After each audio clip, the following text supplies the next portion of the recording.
back to Rebook, the show where we talk about the men and women slapping meat in the middle of the ring and the story that process. I am GB, of course, happy to be back here again. You may notice my voice sounds like absolute dog shit. I might as well have eaten that because I got really sick, and then things happened. So I wasn't trying to insult people, by the way. I'm just saying things came out of me, messed up my throat. It wasn't very fun. Jake, you got your revenge. Yeah, you absolute douchebag. I blame you for everything. Okay. The man comes around. Yeah. The karma's a bitch. Of course, I'm GB. That's Jake. You got Matt. Matt's still on the road. You have a show tonight. Am I correct, I do. sir? Oh, Yes. my goodness. The last match. How was opening night? It was good, man. I mean, again, Rochester, we're here in Rochester, kind of getting our sea legs. I think that's how this first week or so of shows is kind of being viewed by a lot of us, because Rochester, it's a sleepy little bit of a town, but it's a nice little medium-sized city. So we had an invited dress rehearsal opening night. They came and filled the house pretty good, but man, the energy, even when we've had we did a show on Sunday night and that was a little bit of a smaller crowd, again, especially in a smaller town. But whenever people kind of get into it, the energy really comes like a real wrestling show, and especially because people aren't sure what to expect with this new show. So when they're oh, we can cheer and boo like a real wrestling show, but we're also getting rock music and Broadway level singers, it's a whole thing. Yeah. And so the energy's been really good, whether we've had a big crowd or a small crowd. So it's been very, very cool so far. I can't wait to get it out on the road. Yeah, dude. I mean, the pictures look sick. And the videos and the promo stuff for it looks so sick. It's it's the perfect combination. Goes without saying. It literally goes together just the best way you possibly can, peanut butter and jelly. The last match.com, right? Just want to make sure. And we're going to keep And if you are in Rochester for these last couple of shows, Boss20, 20% off. That's my code. Okay. I'm the boss. Boss20 for 20% off if you want to go watch the last match here in Rochester, New York. That is awesome. Man, yeah. So, Jake, what have you been up to outside of wishing death upon me in Colombia because I made fun of you? That's pretty much it. I can put these dolls away now. You monster. I had so much hay and straw around my house from having to stuff this thing constantly. So it's going to be nice to be able to clean up a little bit around here. Absolute betrayal of the highest order. Look, guys. How was Colombia, though, GB? Oh, yeah. Colombia was sick. We outside had of Yeah. I mean, look, this isn't the first time I've gone to South America and got really sick. My wife is Peruvian, so we go to see her family often. And I'm out in the barrio, you know what I mean? I'm in the neighborhoods. I'm with the people because I'm a man of the people. But I would be out there, and the worst one for me was I got really ambitious and thought, I can have a little latte in Peru, and oh my goodness, that just destroyed me. I'm noticing a common thread here of just something dealing with milk. I should probably just avoid that when traveling to South America. But I will say, Colombia was awesome. Great place. Excellent food. We were in Cartagena, and it was this old town area. The walled city is what it's called. It's super touristy, but it's very, very beautiful. We had a really good time. So I would 100% suggest if you want a fun vacation and Caribbean waters, go to Colombia. Sounds like this is a podcast paid for by the country of Colombia, and I promise you that is not the case. Department of Tourism. Visit Colombia. I would really, honestly though, but guys, look how good we are at selling sponsors. You know what I mean? We just promoted the last match. We just promoted the fucking country of Colombia. I mean, come on, guys. Next up, Jake's going to talk about Prime Energy. Jake, tell us about Prime Energy drink. It tastes like shit. And that's the promo. Well, it was fun doing business with you, Prime. Thank you so much for your patronage of $0.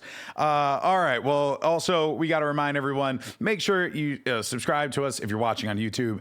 Like it as well. If you happen to like what you're checking out here, go ahead and comment. Tell us your favorite part of the podcast. We want to hear feedback from our community. You can do so by joining us on Discord. We want to know ways to just improve the show. I think our subscriber count is growing. We're about to hit 500 subs, which is really cool, and 1,000 across all socials for three guys just doing this out of pure passion, and that's it. It's pretty incredible. And of course, a massive shout out to the editor Scan for always putting together the shorts. This is the Rebook team. It's the three of us in Scan, and we're so thankful that people support what we do, and also rate and review Spotify and Apple Podcasts. Now that the business is done, let's go ahead and talk about some good old-fashioned professional wrestling, shall we? Fellas, first question on the board. I don't know who wants to take this first, but how do you feel about the draft? Are people enthused? Are you enthused with the draft, Jake? Have you been properly enthusiastically enthused? Well, I always get excited about the draft, and I kind of feel like, I was surprised. I thought the Packers would trade down. Honestly, I knew he was doing No, this. you son of I a knew gun. he was You're gonna like, do no, this. dude, we're not talking about the NFL draft. We're talking about the WWE draft. The most important draft that's going on in the world of professional wrestling right now, Jake. Come on. Yeah, I've found myself a little unenthused, and I've been trying to think why. I've seen a lot of people on there who have been on like Twitter who've felt kind of the same way, and I think I pinpointed why. It's because everyone's been on everything so far anyway. You know what I mean? Like there's been no like set rosters on any of the shows. So when it's like so-and-so got drafted to Raw, you're like, cool. I saw them there. Weren't they on that already? Yeah. Like it's,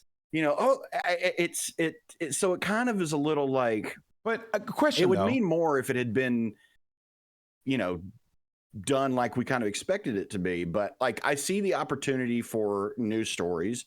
I'll tell you one thing I'm very pleased with is that they got the two Latino groups the hell away from each other. The Latino wrestling universe is separated. Oh my God. Yes. I can't believe that. End of an era. era. So glad they did that. End of an era, honestly. Yeah.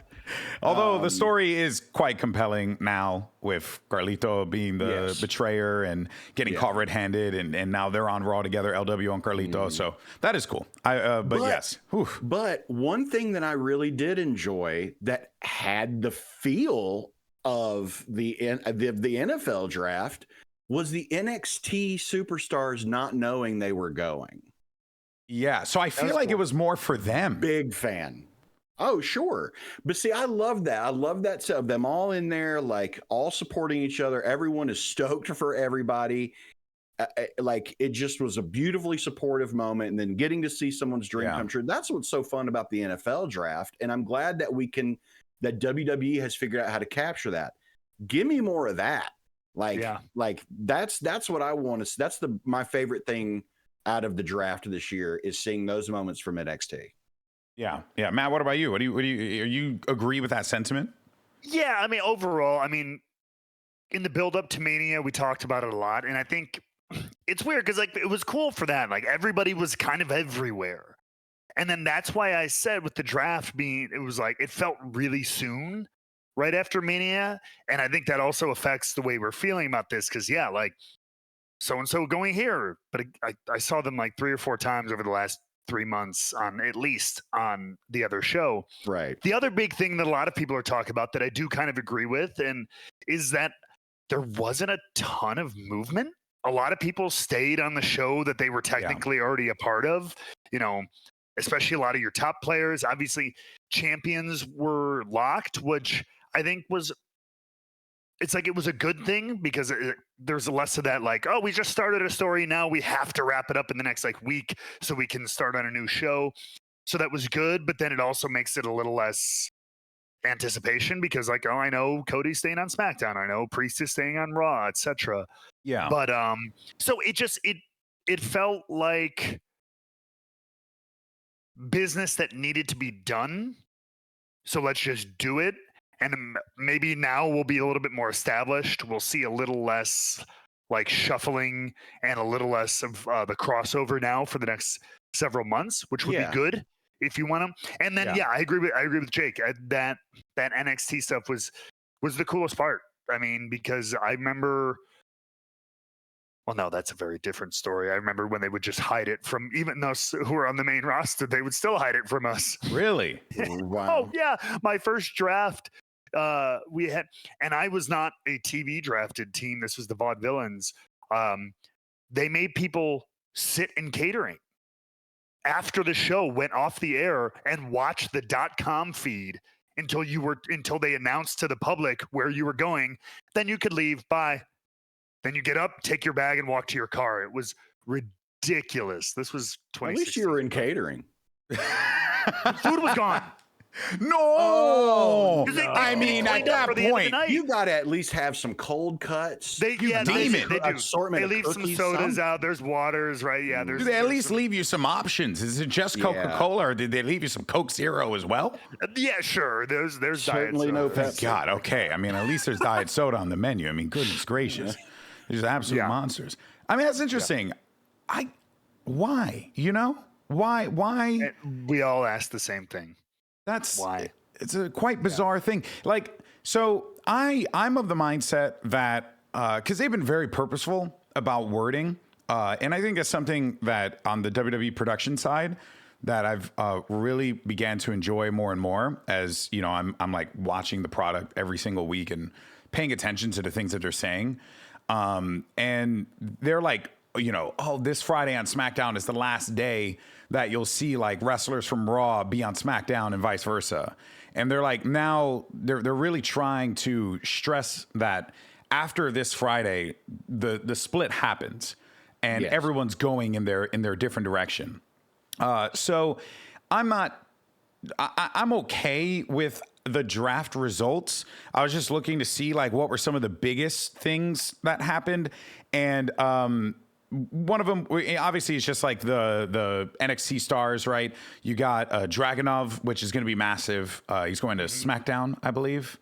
Raw, I believe. Oh, he's going to Raw. He's going to Raw. Oh, yeah, I see it here. And then Carmelo Hayes is going to SmackDown, which is great. Yep. Great for those two guys. Speaking of Carmelo Hayes, absolute banger of a match against Cody on SmackDown. Which, you know, again, we freaking said it, man. We said Carmelo Hayes would fight Cody, not like in a program, but like in just a match. Like it was just so good to show him and display him as a top contender. And he took someone like Cody to the limit. That was a really cool It was a shorter match than I thought it was going to be, though. I'll admit it. I mean, it's TV. Yeah. It's not pay-per-view or anything like that. And he's still the champion. You still got to make Cody, continue to be the legit face that runs the place. So I think if you have him go into like how long was it? It was like a 12, 13-minute match, I want to say it was. I mean, if you include the commercial break, on TV, it was like 7-8 minutes, but. Yeah, are you really going to have Cody do like a 20-minute banger? No, you know? that's true. And there's also something to be said for, leave them wanting more. Exactly. As opposed to throwing it all out there in the first time you ever see something kind of thing. Yeah. But star very much a star presented as a star. That's the word I was looking for. Agreed. Star presenting match for sure. Yeah. But perplexing things that threw me the fuck off was Braun Breaker. Like, they made such a big deal. Oh, he's coming to SmackDown, blah, blah, blah. And then that was like right before Mania. And then my guy gets drafted to Raw because they realized, whoopsie, we shouldn't have done that. Yeah, that they were like signing all these people and making all these promises. I loved that, all for it to mean nothing at the end of the day. Which goes to show you that, like, even when you have like good narratives, the way the WWE genuinely has good narratives, you're still going to have things that just like just fall flat. And there's not really much else that you do. You just kind of move on from it. Because I did like the idea of like, Pierce and all this going after these guys and trying to hustle and get this and blah, blah, blah. I did like that. I think, it added to the constant, and maybe that's something they could build upon in the future. Like I'm thinking maybe Survivor Series, right? Like there's a potential route they can go there where like, Braun Breaker maybe is a secret double agent or something to that effect to win the Survivor Series matchup. Who knows, right? But I was a little disappointed that they didn't put him and Corbin on the same show because they brought Corbin back up to SmackDown. He got drafted to SmackDown. Yeah. And then they even did a little like WWE.com footage thing of it. it just seems to me like, I'm not saying you have to run with them as a tag team, but they did really well in NXT. It seems like something you'd like to keep on the plate at least, especially because it was getting over really positively with people. And so, kind of organically, like people got into it. So like, again, you don't have to out of the gate push them as a tag team, but like the option's there to hit that button, especially if you do reach a point where you're like, shoot, we've got Breaker, but again, like we talked about before, not ready to push him for the world title or anything like that, but you don't want to put him to the back of the line or in the back of the roster kind of thing. So, hey, throw him in a tag team. He can compete with other I don't know. So it was seems like a little bit of a missed opportunity. Hopefully there's some other nice plans in place for both of them. I think one of the things that they're doing is, funny enough, it's a part of the bonus episode this week, which is I go a little bit conspiracy theory on the current state of championships and how both companies are using them narratively. But there's something that WWE has added now that I think is going to give a lot of guys something to do in the meantime, and that's King of the Ring. So they're really trying to make King of the Ring be like, I guess, like Battle of the Super Juniors or something like that, or whatever that tournament is. Because I don't watch New Japan too much, but I know that New Japan's very like tournament pilled. Like they do tournaments all the time. They've got a lot of them. There's the G1, there's the Best of the Super Juniors, and I think King of the Ring can become WWE's G1. Where that's basically what it was at that's one kind time. of that's what it was. That's how you built Stone Cold. That's how you built Kurt Angle. I mean, that's how that was used for the longest time. Yeah, and I wish they would, because they whittled it away. Like, remember, it started off as like, it was like 16-guy tournament or something like that. And then I remember by the last time it was like officially a pay-per-view, it was literally like 4 guys, 2 matches, and like a final. Like that was literally it. Qualifiers on Raw and SmackDown, and it was just 2 matches basically, or 3 matches. Yeah. But I think this is a very easy event for WWE to do yearly, with their Saudi Arabian obligations. So you kind of get a bunch of superstars doing a bunch of great matches all in one night, and you get like a really focused pay-per-view, and you don't have to like throw your champions into that mix, right? It doesn't. And then eventually we could get the greatest King of the Ring, which will be a 46-man tournament one night. Yeah. It'll basically be like WWE speed style. 3 minutes or less. We actually thought the same thing. We're like, it's WWE speed. Go ahead and book it there, Maggle. Definitely interesting. Which isn't Ricochet now the speed champion? The speed champion. Oh, he won? Because when did he win? I don't know. I'm saying like last week, because he didn't come out with the title on Raw. They're keeping that very exclusive. It's like non-canon. That is so we deadass have a non-canon spin-off of WWE happening in real. That's so freaking good. Oh my God. So that's very interesting. The draft, we want to hear from you guys. What do you think? Was it good? Was it bad? What was your take? I think for the most part, everyone kind of agrees it could have been a little bit more oomph, but it did serve its purpose of just creating firm established lines between the 2 brands now. The champions were protected, which I did think was a really good idea. I think that was smart, because let's be honest, those title transfer things are cringe as hell and never really went over well. So overall, really smartly done, and we'll see, where the chips fall, especially as we get into Backlash, which is this Saturday. I completely forgot Backlash is at like Saturday. 10 a.m. Pacific. Holy crap! I am just like beside myself. Pancakes and SmackDown from France as well, which is kind of cool. Oh, that's sick. I'm gonna be working, so we'll be able to watch we'll be smack dab in the middle of VCT. Well, actually, no, that'll be driving in for work. So we'll see what happens. It's gonna be fascinating. We'll see where things go. Quick thing: do we think that there's much meat on the bone with AJ and Cody, or is this just gonna be like a one-off thing, like we said in one of our last bonus videos? I don't think I think it's one and done. I don't think that AJ and LA Knight are done. Yeah, because I'm kind of that ilk too. Because if you think about it, they're 1-1 in the series, you know, and you know how much they need a rubber WWE match. loves to have a rubber match. I don't think they're done. I think I don't know if LA gets involved necessarily, like physically. Well, but he could to spin. It would be, again, I don't want to.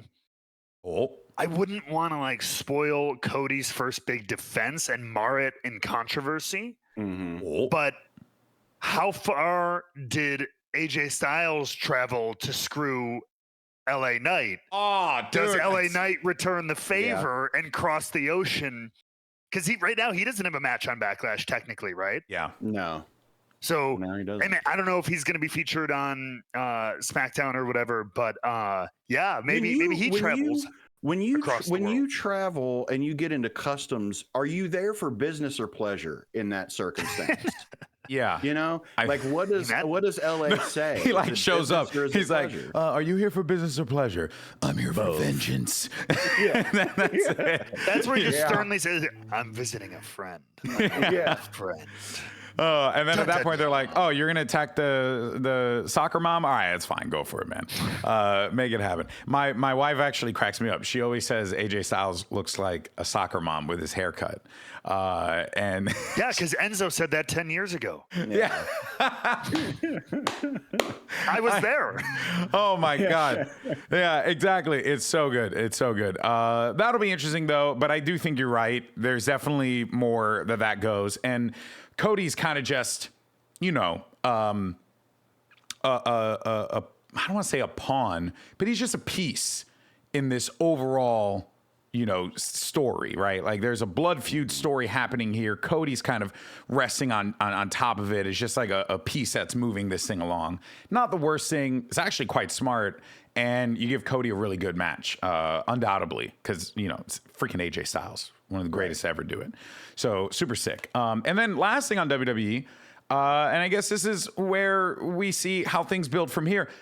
The Judgment Day is continuing to crumble. Narratively, I love what they're doing with this story. I think it has been so fun to see. Well, firstly, I mean, the way that commentary is just clowning on JD McDonough has been just the best. He had like this massive thing, and it was a little confusing that Patrick Mahomes gave Logan Paul, a bad guy, Super Bowl rings to punch the good guy with. That was a little. I like that. You did? I think it makes sense. Also, I hate that celebrities are always baby faces. Okay. But I like it when they throw it on there. Like, yeah, like. The crowd reaction was very mixed, though. It was like, what are you doing? Like, but see, the thing is the Kansas City Chiefs are now the NFL's heels. Everybody hates them because they're winning. They are the NFL's bloodline. All right. And so to me, it makes the new sense. Patriots. Yeah. To me, it makes sense that he helped out Logan Paul. Why not? Layered. That's layered. That's layered. I genuinely didn't think of that because, well, I don't watch a lot of football.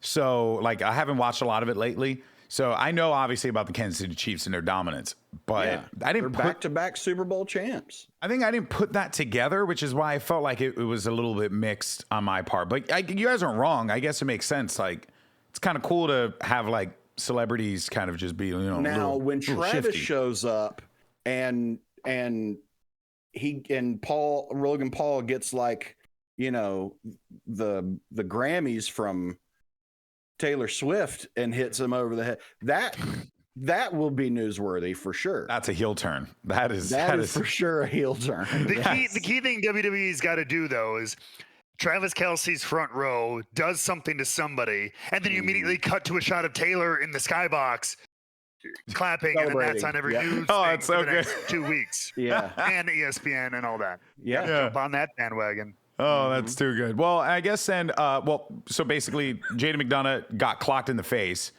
and had like just a really well done makeup job, by the way. It was almost it was a great makeup job. Yeah. But I mean, again, I've been hit in the head. You guys have probably been hit in the head with things. Yeah. They went a little overboard. They did. It was almost, do you guys remember 99 Triple H and with the rattlesnake bite on his face. Holy shit, dude. It wasn't what JD McDonough wasn't that bad, but it was almost that. I don't remember level of, that. like, I don't remember he that. was feuding with Austin, and they were like, DX was looking for Austin in like the fall of '90, like, hunt him down, find him. He was setting booby traps for like everybody, and he put like a snake in Triple H's like suitcase, and he bit his eye. Full on Stone Cold Home Alone. It was awesome. Yeah.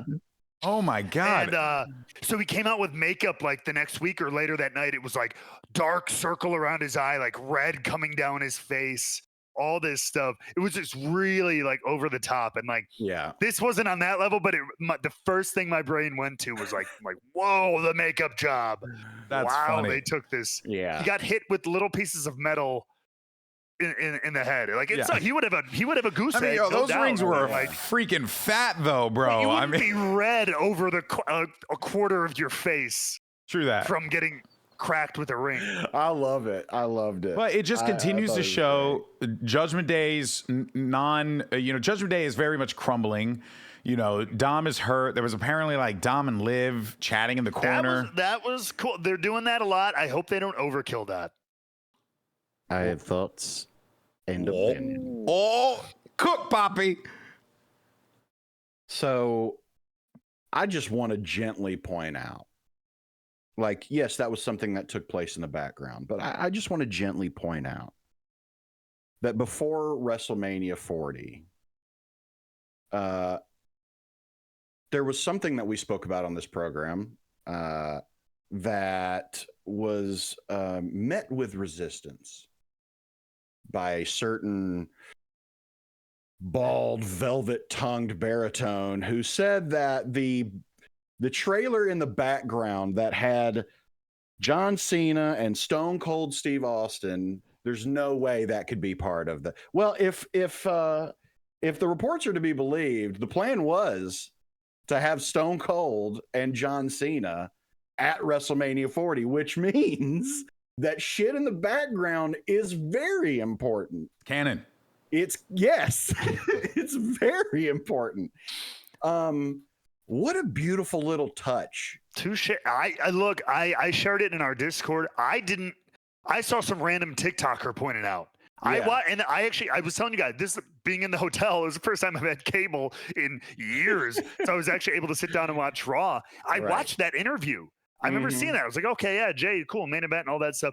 I didn't notice that. And they pointed that out. And I'm like, and they've done that now a couple times. Remember, it was Paul Heyman and Drew that one time. And so I hope they don't do it like every week, but it is a nice little touch. But it's a nice, it brings up some questions. It's the fundamental difference in how I think the current products of in pro wrestling are done. Neither are bad, by the way. I love the way both are telling their stories, AEW and WWE, because with WWE, it's a show about wrestling. It's a show about wrestlers in a wrestling league, and obviously they would be talking to each other in the background, right? Whenever what are they doing while they're not wrestling, or they're not in promos or talking to someone in an interview, right? So it makes sense that every element of the show moves in that capacity, right? A good example, they were interviewing Booker T about the draft and where things are going. And when you think about it, that actually is really smart, because Booker T is one of the voices of NXT currently, which was rightfully pointed out. And then that segment blended into Adam Pearce walking out, wearing his Raw red, which I quite liked the red, even though there's controversy about that, but I don't give a shit. I'm going to talk about, the what happened there. And then he migrates into the Chelsea Green thing, right? And goes up and pops off on Chelsea Green, and then talks about how satisfied he is with the draft. And it's just I like the way that they do that. I like the way that they're taking advantage of their space. They're taking advantage of their storytelling in a very seamless manner. They're using segments, single segments to move multiple stories one step ahead. The problem is that it is a little complex for a professional wrestling show, right? And there are some pros and cons to it, at least in my opinion. One of the cons being, and this is actually more of an AEW problem more than a WWE problem, but WWE is doing a better job resolving it, is that they're showing it a lot, right? They're showing it and they're telling it a lot. And they're also having their commentary team kind of take those moments to like, oh, this happened. Whoa, we went here, and this is what was that over there? You know, like they're very clearly pointing things out. You can tell like there's like soft scripts, so to speak, of like where the narratives and what the commentators need to hit in order to like ensure that the viewer at home understands what is going on. But I feel like sometimes that is a bit lost on the people that are in the arena, you know? So it's weird. It's like, are you telling a show? Are you producing a show for a TV audience? Are you producing a show for a live audience? TV. Yeah, right. I mean, TV. Yeah, you're producing for TV, but it feels like they're also producing for live as well. Of course, you have a building full of people, so that. But we always told that it makes sense. I mean, there's 10,000 people out here. Yes, there's 700,000, a million, 1.2 million, whatever it is this week in that little lens right there. Mm-hmm. That's the priority. That gets them into the building. Yeah. Becoming fans of the TV show, because they watch that. We come to their town twice a year. They watch the show every single week. So it's just balancing and having enough action in the ring and everything to entertain your audience, which they are. It's always an ebb and flow. I think they are. I think they are too. I think today in today's social media, like this is not stuff that I think people there are necessarily missing in real time. I think they see it too. They show that on the what it's worth. They show that on the screen. Yeah, but I think there's they're also like, during commercial breaks looking at tweets and, oh shit, this happened and we didn't notice this, or they said. So I think there's still some element of that that's happening at the show. I don't think that anybody's necessarily feeling left out. And that's where that's where I will levy a little criticism on AEW because they're doing it, but I think something I really like that WWE is doing more so now is when they open the show, and actually TNA did it when we went to Rebellion. The commentators, you guys are heard with the people in the room, right? And I think you got to play to the house a little bit more because you need them to kind of like tell your story, so to speak. One of those that was a little confusing this week was on Collision, Tony Schiavone and Nigel McGuinness. Sorry, Nigel. He's a goat. Tony Schiavone and Nigel McGuinness were talking about the situation that happened on Dynamite, which we'll cover a little bit later on, which was awesome.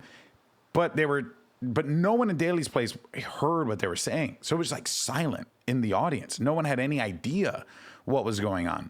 Whereas WWE, like at the start of Monday Night Raw, pumped Michael Cole and Pat McAfee stick mics live to the house, kind of set the tone of what was going on. Which was kind of a new thing, though. They normally don't do that. I noticed that right away. Oh, shoot, they got him out there. And that's a good idea. In host mode. I think it's a good idea. Yeah, I think one thing that WWE has started doing that I noticed that I think AEW has usually been good about. I'm so glad that WWE has brought the house lights down so I don't see the audience. Yeah. The reason being is like, I can maybe understand the possible logic of the WWE universe are the stars of the show, but they're not. We're there to see wrestling. And by bringing those house lights down, you actually highlight the audience in a way that's even better because it lets you feel the energy of the audience. And I think that's so important to the product in the ring. And I think that's something that the AEW has done very well is that. But now, like you said, getting them more involved so you can bring that energy out early is so, so vitally important. And I think once they both kind of start figuring out, what they're doing right, what they're doing wrong, it can really start to nail that down. And I think that's where, if I'm AEW, that's where I would lean on like Renee and RJ and those guys to kind of be like hosts to be like, hey, this is what's going on today. You know, you have like all this kind of like starting at the beginning of the show, and then you could let like, you know, Tony Schiavone and those guys do their thing, because I think you need Michael Cole and especially Pat McAfee are very good at doing that thing, the selling of the grandiose moments and all that stuff. And I think Renee, crowd work in general. Oh yeah, the crowd hyped for sure. I mean, Pat McAfee is just energy incarnate. So it's like it makes a lot of sense and it fits. But I think AEW has a lot of great talents that they can lean on, you know, currently, that can fill those roles and gives them a little bit of a different spin. But it was just something I noticed this week in watching these shows, because, you know, we're production nerds. We're all production nerds. I'm a production nerd for esports. Jake's a production nerd for TV and film. Matt's a production nerd for wrestling and theater. And it's like we all see these things because we've worked in these shows for so long. That it just kind of, you know, when you start watching this stuff for note taking and stuff like that, you really start to pick up on these things a bit more. It's been genuinely fun, at least for me. I fucking love every minute of it. That being said, we have one last thing to talk about. One last thing with Monday Night Raw, and that is what is going on with what is this? Drew McIntyre and was it CM Punk? Correct? I put Drew and Jay like a dingus. I don't know why I did that in the run of show. Drew McIntyre and CM Punk. I have thoughts and opinions on this, but I'm gonna let you pop off on it first. What do you make of what's going on between these guys right now? So the main thing I want to talk about in regards to this feud is Drew McIntyre and the work that he's doing. Like we talked about it before. We talked about it in regards of the build up to WrestleMania 40 but that really was just the beginning of what Drew is doing with this character. His willingness to play a deeply flawed character, I love it, because I don't think it's something that you see very often in wrestling. And I don't think you really see it from heels, at least taken in a serious manner. Yeah. Good call. Oftentimes you see, the buffoon heel who nothing can go right and everyone's a step ahead of him. And, he's the joke, right? There's all the face is the constant foil to him, whatever. But Drew is this man who has driven himself to self-destruction and is now just taking a different path to the same result. And it's fantastic. And because, like most great villains, there's truth to what he says, but it's feeding into this confirmation bias that he's living in, this constant state of confirmation bias, that everything is becoming this self-fulfilled prophecy. Yeah. He's almost becoming a conspiracy theorist in his own right. Yeah. He feels he's the only man with the gift of sight in a world that's blind. Ooh. And it's a fascinating vulnerability that you just don't see wrestlers play. Now, granted, you have Sammy, who does a face underdog version of it, and even Hangman did a great version of it recently. Well, but that was also a face. But he's just like, Drew's almost playing this deeply tragic Shakespearean type character in wrestling. He's doing it, and this is what's great about it. And this is the reason I think wrestlers are often afraid to do this. He still looks like a badass. Yeah, he does. He's really being vulnerable. He's making mistakes. Yeah. He's this heat-seeking missile with a targeting error who is just hell-bent on one thing and one thing only, and it's given him this tunnel vision that makes him blind to everything else that's going on around him. It's just like, I can't speak enough about, and we're seeing it develop more and more right in front of our eyes. Like the stuff this week with Punk was so good because yes, it makes Punk look like a genius, but it's a little also just because like I said, he's got this tunnel vision, and the only thing at the end of it isn't this light, it's CM Punk. Yeah. And he's so hyper focused on that it's just everything else is crumbling around him, and the man's imploding. It's so good, it's so complex. I can't get enough of it. And it's not, and it has less to do with CM Punk than it does the work that, not to take away anything from what CM Punk brings to the table, and he's playing his part perfectly, but the stuff Drew's doing right now is just, it's fantastic. It's absolutely fantastic. He's almost becoming like this, I mean, I'm going to start calling, you know what?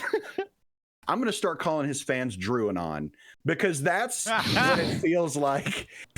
He's taken to social media to bring everyone to his side. Like, look, you don't see what I see. This is what he used to be like, and this is how and he's gone full Drew-anon, and I'm here for it. I love it. So fucking good.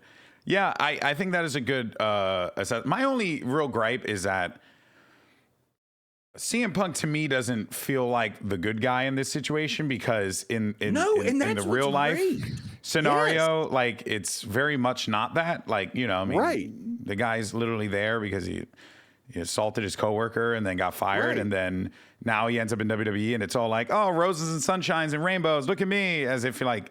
So I get Drew, it. It is really good. It's really layered, and it's got real life elements to it, which is smart. Yeah, and Drew's the only one who's like, how am I the only one who sees? Yeah. He's not changed. It's still CM Punk, but he's getting cheered, and it's driving him mad. That's why I think it's so great. But if this doesn't lead to a CM Punk heel turn, I will be very disappointed, because I think CM Punk should be a bad guy in this situation. 100%. He 100% needs to be this, like, he needs to be the voice of the voiceless, the man of the people, or what he thinks the people want. He's got to be this populist and doing what he thinks is right when it's not. But because he gets cheered, I mean, listen to the guy's fucking entrance music.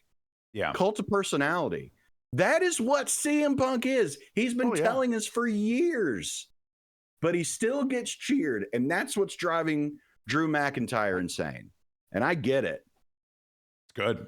It's great stuff. Matt? I got nothing. Yeah, I got nothing too. You're so right. It's good. The de jure rest. Yeah, no, he's killing it. Yeah, it's Drew McIntyre. I'm glad he's staying with WWE. I think it's a place that, just right now it fits everything that they're doing. So I think that's a great opportunity for us to segue into AEW, because look, I'm going to be upfront with everyone here. I have been an AEW fan since the freaking beginning, before I even, got my first opportunity to work with them. I liked what they were doing because I hadn't seen it before in pro wrestling. And I was like one of those disillusioned wrestling fans that didn't really care much for the era of, Brock Lesnar winning every pay-per-view, and John Cena. Even though I liked John Cena, it wasn't speaking to me. And AEW has always held a very, special place in my heart, both professionally and personally. That being said, I have noticed, and there was like a lot of fair criticism this week about how Swerve Strickland was presented as champion. And the fact that on Dynamite this week, you had two world champions basically crowding the show, so to speak. But the problem for me actually wasn't in how AEW booked this, because I think it was still fine, and I'll explain. It was how they opened their show on Dynamite this week. That was my big problem. So the best friends narrative of Trent Beretta and Chuck Taylor and Orange Cassidy and their feud, and like what's happening with the best friends crumbling, is a good story. It should not have opened the show for Dynamite this week. It should have been Swerve Strickland, plain and simple. Or it should have been Jon Moxley, plain and simple.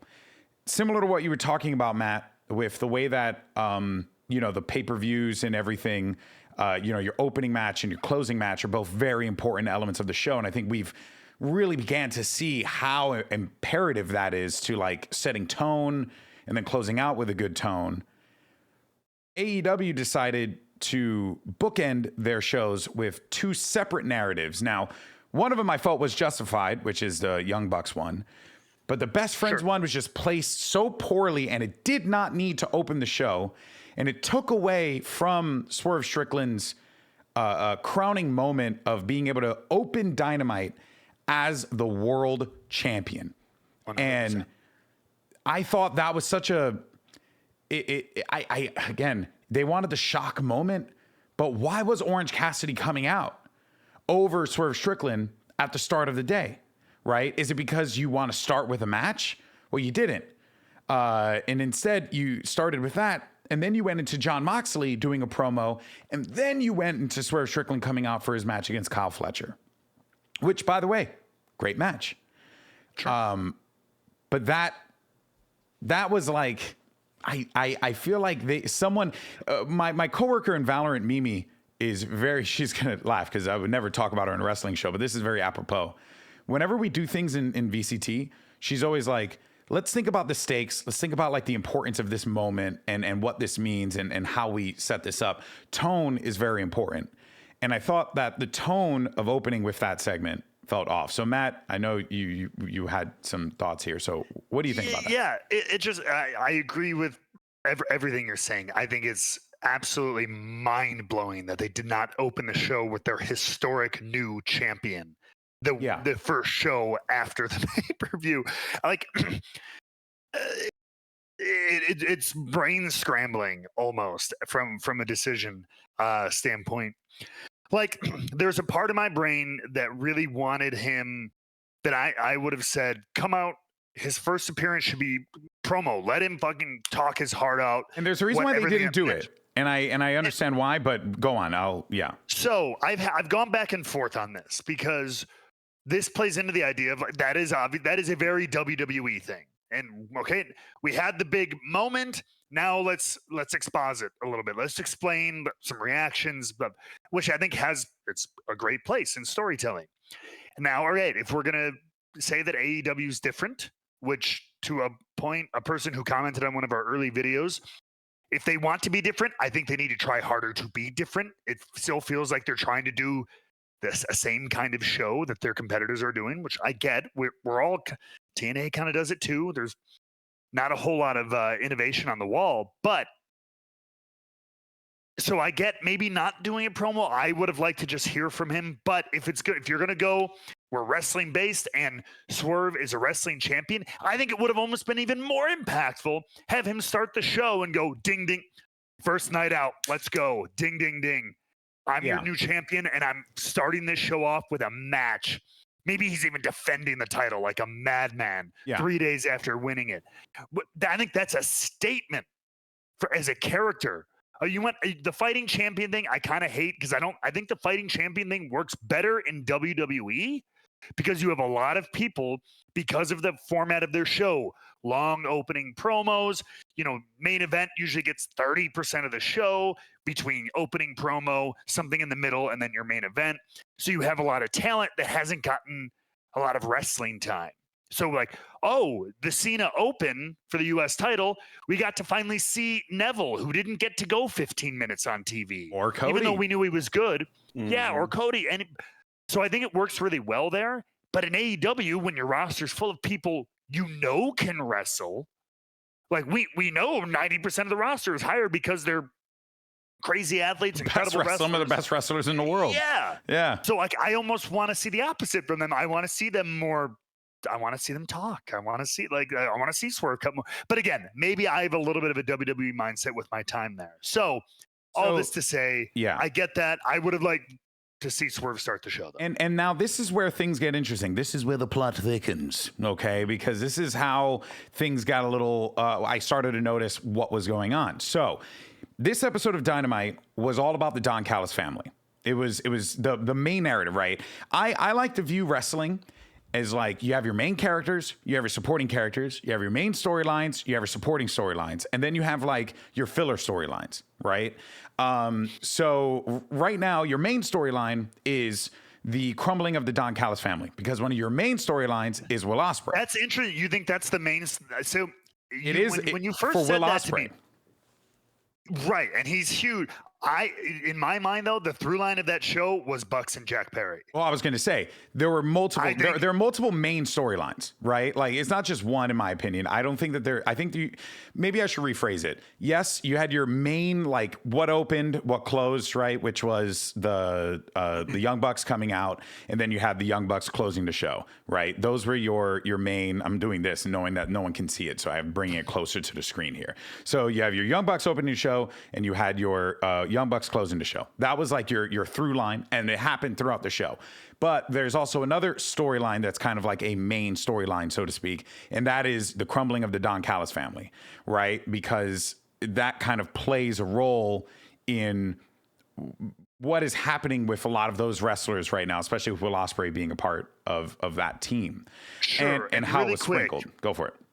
The one thing, so while we're talking about Swerve, and this is, and then I'll move on. But see that I think, and maybe it's just me, it doesn't feel like it made it. Young Bucks, Perry, Tony Khan,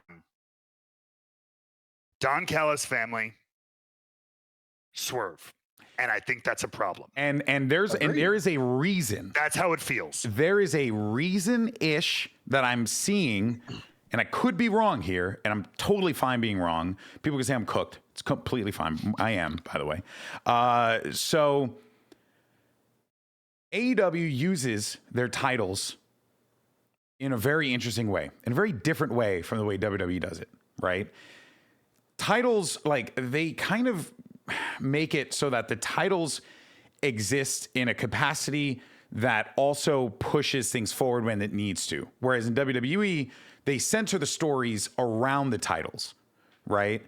So both versions are, you can like one or the other. It doesn't really matter.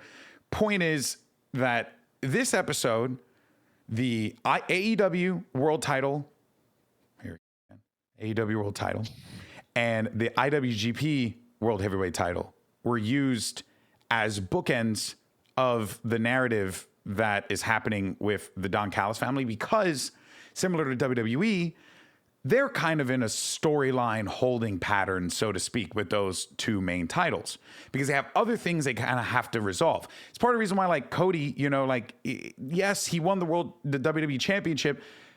Has it felt like, crazy since he's won? Like, no, because you kind of have to build where things are going for Cody moving forward here.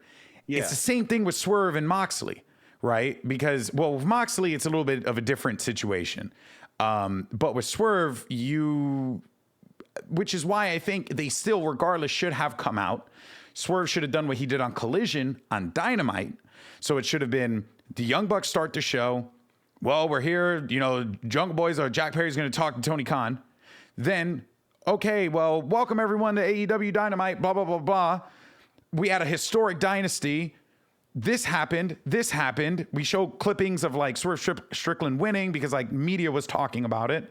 Swerve comes out, talks about he's, here to, unlike Samoa Joe, he's gonna, look to give people opportunities, right? Because they did that on freaking Collision.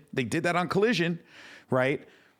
And then Don Callis comes out. We've been trying to get a match with you guys for weeks on end, and you've been avoiding us. And now you've issued this challenge, and now my guy Kyle Fletcher is gonna get the opportunity of a lifetime. Then Kyle Fletcher comes out, right? You give Kyle Fletcher that big moment. Don Callis introduces his guy. Kyle Fletcher comes out. Then they put on a banger match, right? That's how it should have gone to start the show. Because then, as the show continued on, Don Callis was complaining about Kyle Fletcher not doing the bad guy thing, because Kyle Fletcher was like, I can beat him. So he didn't do the bad guy thing and tried to use like a weapon or whatever. And then Swerve got the better of him because Don Callis is like fucking calling plays from commentary. And it's very clear that the idea is that Don Callis is just trying to get himself over, make himself look good, so on and so forth. And then everyone else is realizing this guy fucking sucks. Hobbs, same thing.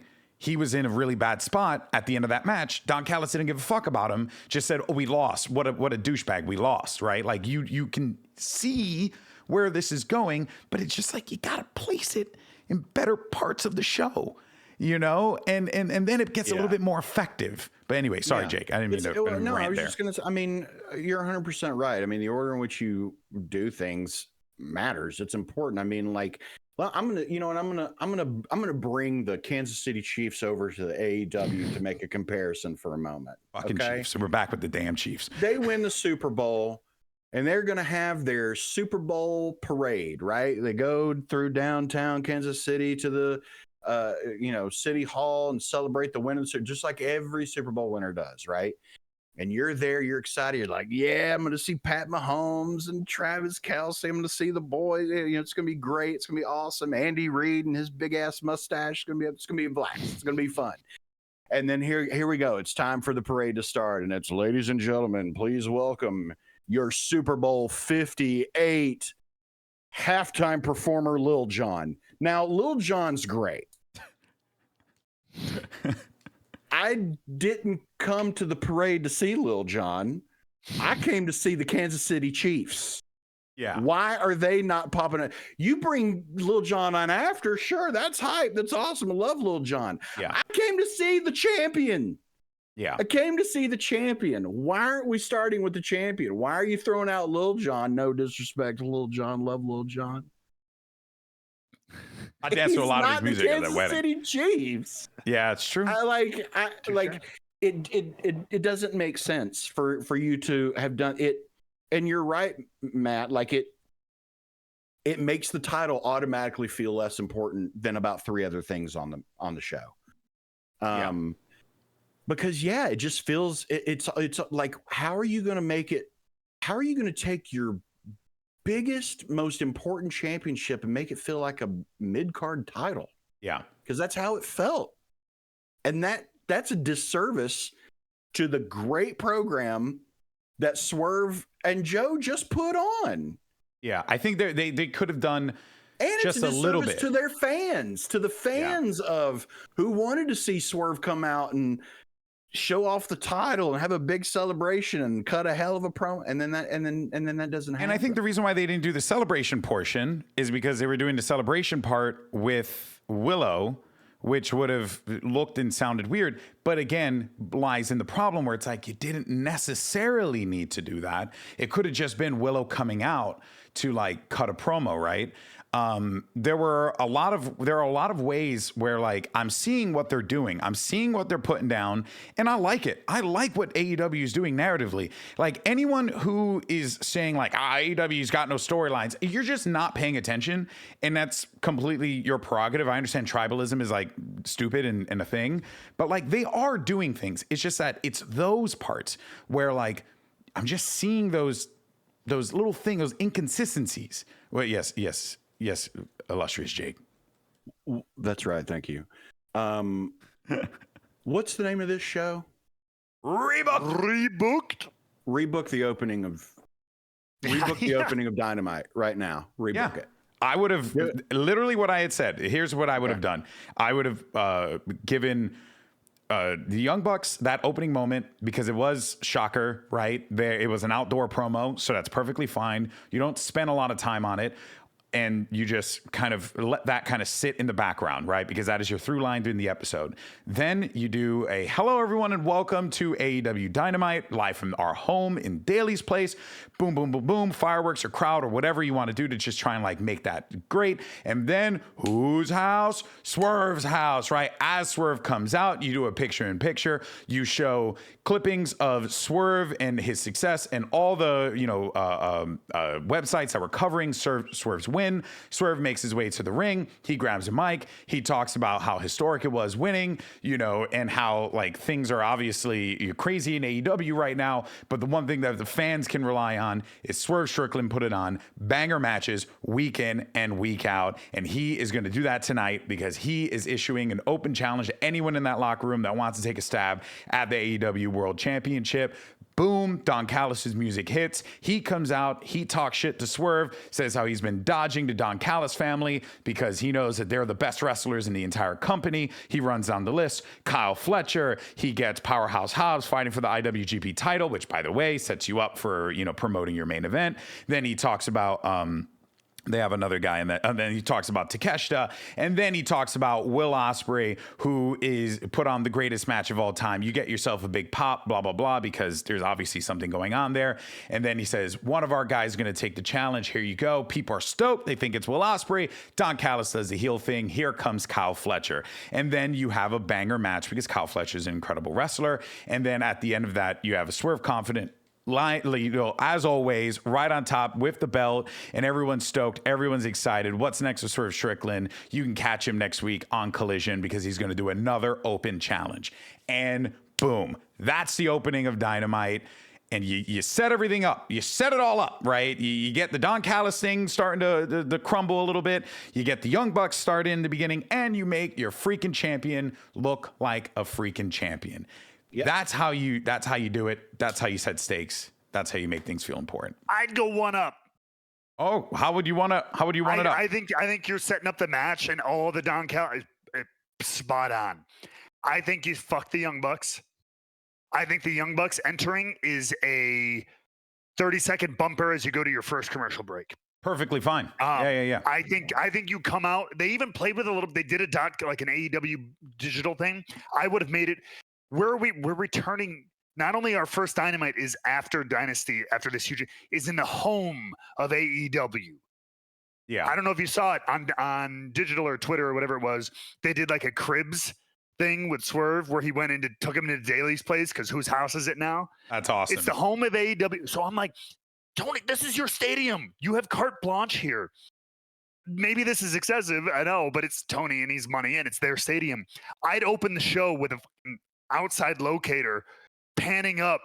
Swerve's house is painted on the side of freaking Daly's place or a huge sign, something to that effect. And again, it's your home base. You can have more freedom than you can at the Wells Fargo Center. Do something, do a Lee Fitting and follow his ass come into my house. Let me show you around the crib. Boom, kicks in the door, through the lock, follow him out to the ring, blast his music. I think you started all Swerve from the parking lot to the thing. Yeah. I just think you can make it something special like that, as opposed to like, he just came out and had a great match. This felt like again, we felt differently going into it, but coming out of it with the results, it felt like a Mania-esque thing for them.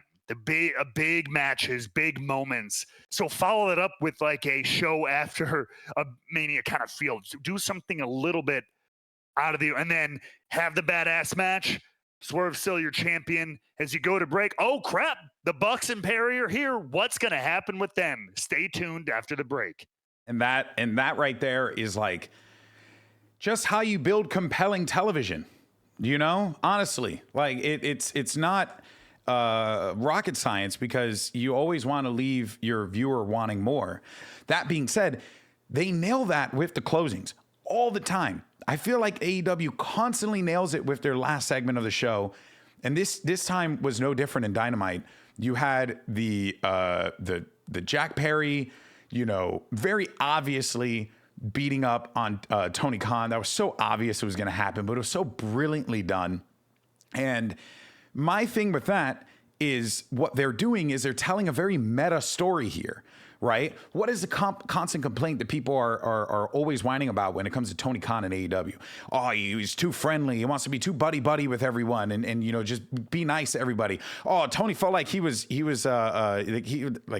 CM Punk was being aggressive. Oh, what a punk, blah, blah, blah. They just took all of that, wrapped it up and made it into a story.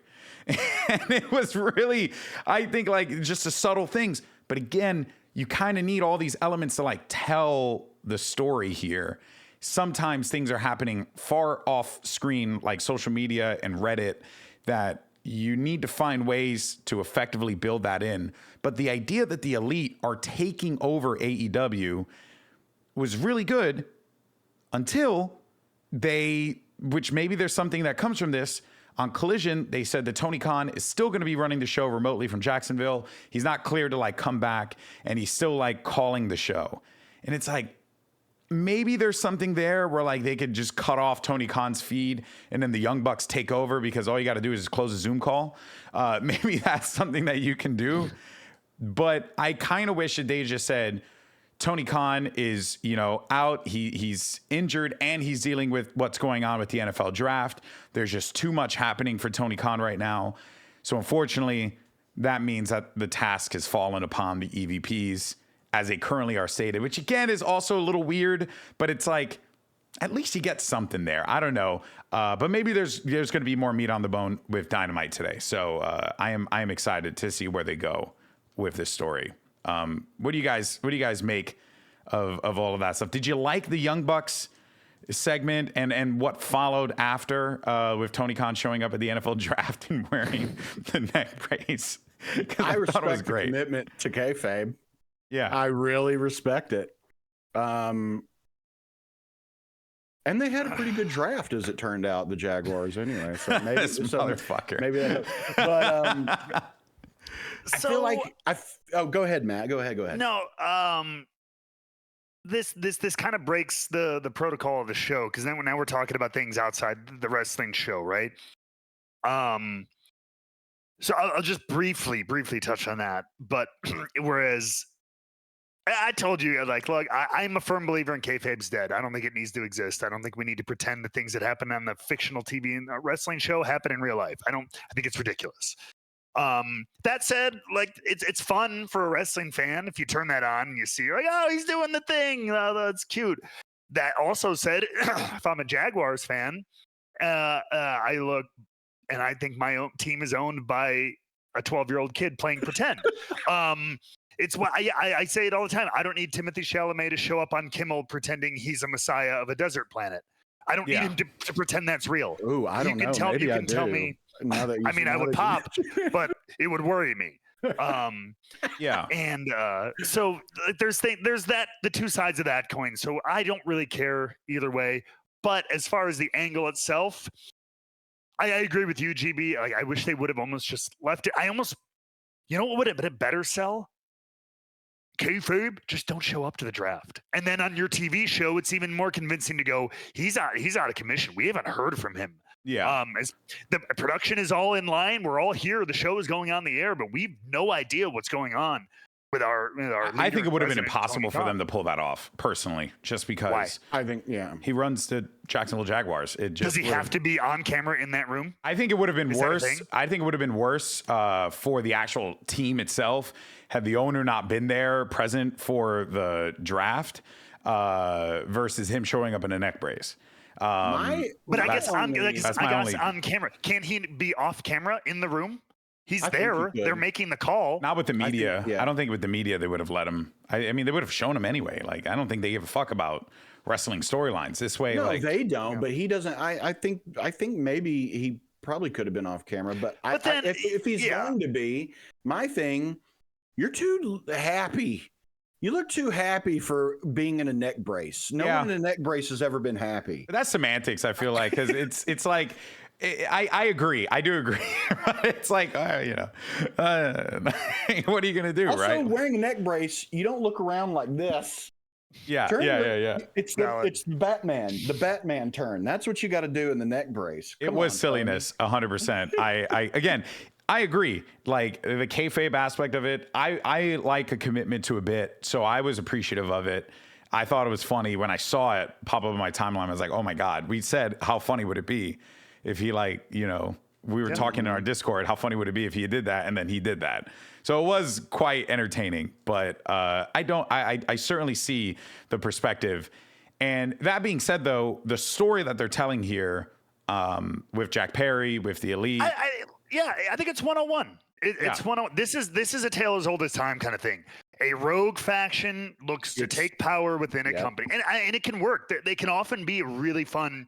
Who's going to be the AEW saviors who ride to the aid of the company? It's NWO. They're doing it's doing NWO. Yeah, absolutely. It's original Bullet Club. It's freaking and WWE's done it with. DX, Ministry of Darkness, Corporation Bloodline. kind of stuff.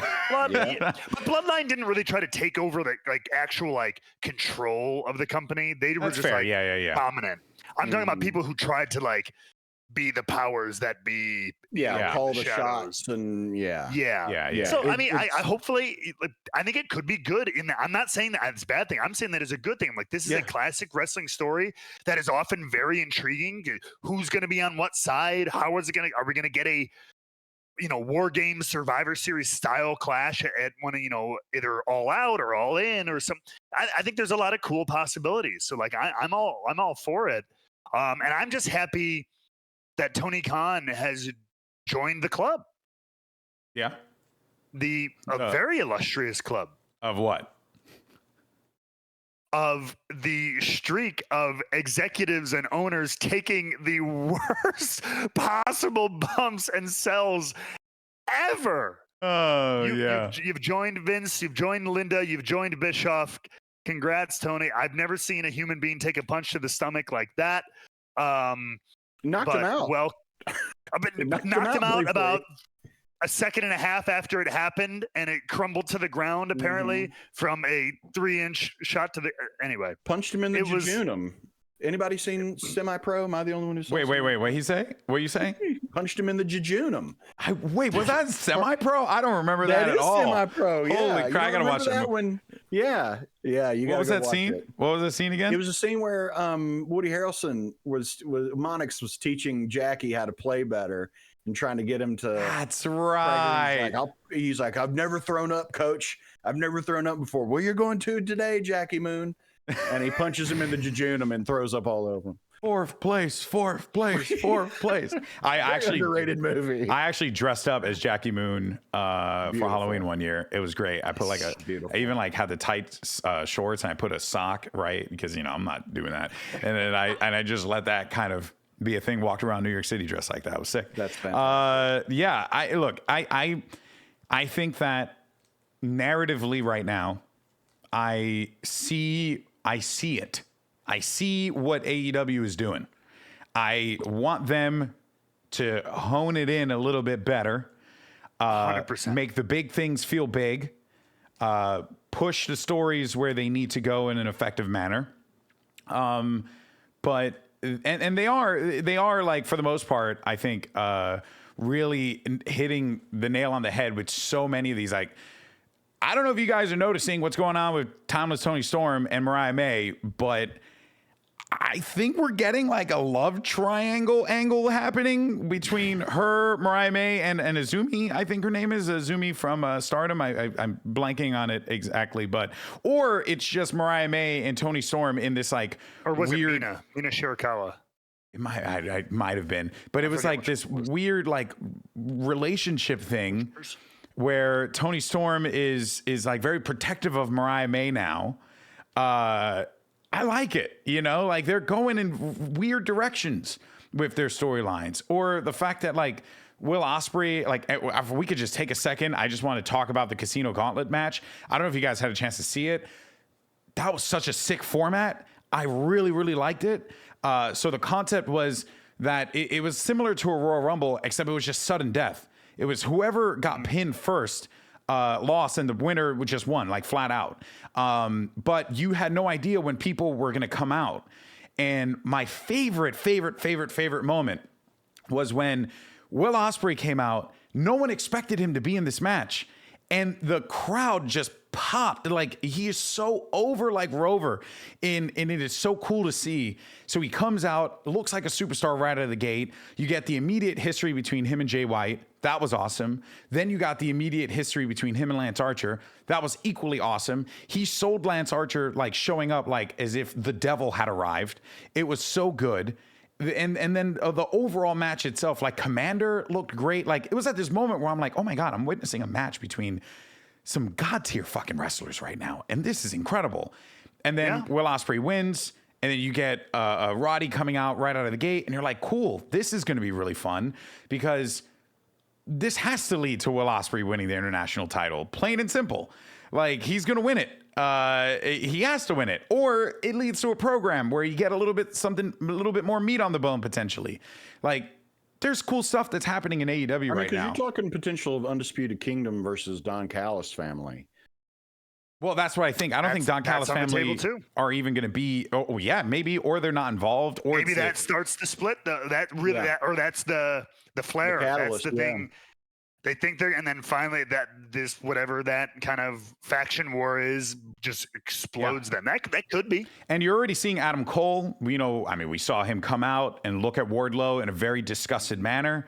Wouldn't shock me if Roddy loses it, and Adam Cole does the same thing where he's just like disgusted by Roddy and just like, how could you lost, you failure, blah, blah, blah. There's a lot of really unique elements that they could pull from this that I think will be quite fun. And I'm just liking overall like the direction of both shows and the stories that they're telling, but the ways that they're doing them. That being said, before we get ready to close things out, any matches in particular that you guys enjoyed this week? Anything that you saw that you guys enjoyed? Gunther and Xavier Woods. Ooh, I thought had a great match. I'm so ready for Woods to get a singles run.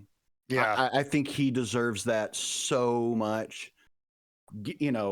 U.S. title, Intercontinental title, something.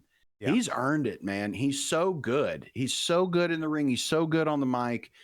He's kind of in that, like, you put him in there because you're going to have a great match. And I think Woods has earned it. I thought that was a really good match. I thought there was a lot of Woods just sold the hell out of Gunther, and I can never speak but wonderful things about Xavier Woods. I really enjoyed that match.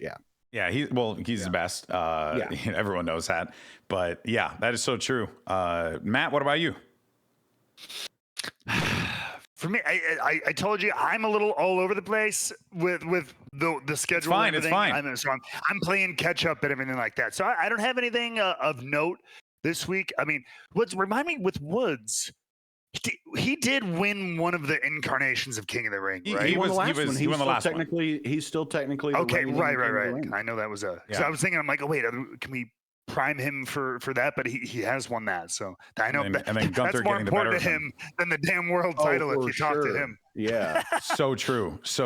I totally understand. There's been so much happening, especially with the last match. I will highlight really quick though, also from last night. I got very upset at first, but I'm happy with how it paid off later. Chad Gable, Sami Zayn continued. Yeah. I was very annoyed when they did the first backstage segment where Sami just kicked him. Yeah. And they panned up and it was Sami. Because I thought, especially with him having the match with Bronson Reed and everything like that, I thought maybe they were moving on. Really, I thought that was Sami's comeuppance and we're moving on. And I was like, you're going to finish it in a backstage? The guy destroyed you in front of your wife and one kick backstage. There you have it. I thought that was going to be it. I had one of my WWE booking drop-off flashbacks. And I thought, oh, they're killing it off. He's going on, be something with Bronson, or he's going to move on to somebody else, post Backlash and stuff. But to have Chad come back later after the match and just lay it down again was very cool and very reassuring that, they have something meaty for Chad because he's I actually liked especially now because of the result of yes we know it's not over. I actually like, you don't ever just see like a face just come up and just kick someone in the head and be like, fuck you, was cool. And walk off for doing like that. Was so refreshing to see a face act like that and just be like, there you go, bitch, there's payback. Yeah, that was especially, so nice, especially a face like Sami, who's normally portrayed as I struggle to get it done. It's the underdog, which is awesome. But to see him just have a dominant, like, it is a cool thing. It was, because now there's like blood in the water for both of them, right? Which is really good. And then you add Bronson Reed into this because that's clearly like going to give you a fun triple threat, I think. And if you want to pull the trigger and put the belt on Reed, you totally can because, he can sneak away with that win. Or, Chad gets it and then Reed crushes him. Like, I think this leads to Reed getting the Intercontinental title. That's where I believe this is going. What do you eventually? Not right now. I think Chad's going to get it first, but I can see them going in that direction. Or well, actually, is Reed moving? Yeah, I think Reed's swapping shows. I think he was drafted. So then forget everything I said. It is leading to either Reed takes a pin or Gable gets the better of Sammy thanks to Reed. Who knows? But I like the Alpha Academy angle too. I really like it. I like the fact that he's angry at all of them. They lost. Reed is on Raw. Oh, Reed is on Raw. Okay. And he's on Raw. Well, regardless, I like the way that they're doing this. They're clearly going to do, Gable beating the shit out of Tozawa, which might make Otis snap. So we'll see. We'll see where this goes. That bump Tozawa took. I loved that little flip he did. Yeah, off the apron. Great. Off the apron. Yeah, where the ref got out immediately was like, oh shit. Tozawa seems to like to take those kinds of bumps. Yeah, there were some good ones for sure. The match overall, everything was fantastic on Raw. I thought they moved a lot of things forward, while at the same time, giving you a little bit of a taste of what is to come at Backlash, which is this Saturday. Goodness gracious. Yeah. For me, I would say, I did already talk about it, but I want to talk about it again, is that Casino Gauntlet match. I just loved it so much. That was, I had no idea who was going to win. Genuinely had no idea, because it was for the international title. And even though Will Ospreay was in the match, I thought this is the best way that you could just protect Will Ospreay, because it doesn't reflect on him if he loses. He just happened to not be in the ring when the pin went down. So I really liked the concept of the Casino Gauntlet. It's something I want to see more of, because it was just exciting. That was just a fun ass match to watch. I would encourage everyone to go and check it out. Super fun. But yeah, so guys, we're getting close. You know what that means. It's time for our Rebooked 24/7 Champion of the Week. Who are we gonna go with this week, guys? This is we gave it to I Believe in Joe Hendry, who, by the way, #1 in the UK. And climbing the US charts now too, on iTunes, etc. Hell yeah! I would like to think we had a little bit to do with that, personally. Yes, let's take credit. Yeah, the Rebooked bump. The Rebooked bump. The Rebooked effect. Yeah, it's a very, very common thing. All right, who do we want to? I have mine, but curious if you guys have anyone you want to nominate this week. Yeah. Okay. Let's go for Jake. I'm wondering. So I'll go. So Jake, you go, then I'll go, and then Matt, if to give you some time. All right. My nominee this week for the 24/7. Sometimes you give someone a championship because they need a little boost, right? Yeah. You need to rebuild them a little bit. And I don't know if anyone had a weirder publicity week this week in wrestling than Pepsi. So I'm gonna nominate Pepsi. Oh my God. I'm gonna nominate Pepsi. Regardless, and I'm a Coke man. But Pepsi, you've earned it this week. Pepsi gets the rub from Jake. Okay. Mine is a little bit weird as well, because it's not an individual. It's actually what the individual has been using. It's Shibata's cell phone. is my recommendation, my nomination, because I have been loving the promos that Shibata's been doing with, especially this week on Dynamite with Renee, because he was doing it before, and it like in the indies and stuff. It was always fun. He has a translator on his phone, and then that's what he says for all of his promos, and you can't help but pay attention to everything that he's saying. But the thing that was really, really funny was at the end of Dynamite, Shibata then he did a thing and he was like, Renee, your shirt has rhinestones in the shape of a heart and it looks beautiful. Then Renee goes, oh, thank you. And that was the end of the promo. And I loved it. I thought it was so wholesome. It was so nice. And I quite enjoyed that. So that's mine. So we have Pepsi and Shibata's cell phone. Matt, what is have you decided? Yeah, I have one. I do think both of you have better options, but I'll give a shout, at least, in verbal nature. I got to throw a glance over to the Raw makeup team. Man, they went above and beyond with JD McDonough this week, and look, and again, and it looked good. It looked gnarly, but they put the extra little bit. It also doesn't help that JD McDonough's got a big ass head. I mean, I feel bad for his mama. He's got a big head. I mean, goodness. I mean, I got a big ass head too. You know what I mean? Like, shit. I mean, even Cole shouted it out as a Klingon type forehead. Oh my God. Popped me hard. That's amazing. I don't know who to give it to. This is a tough one.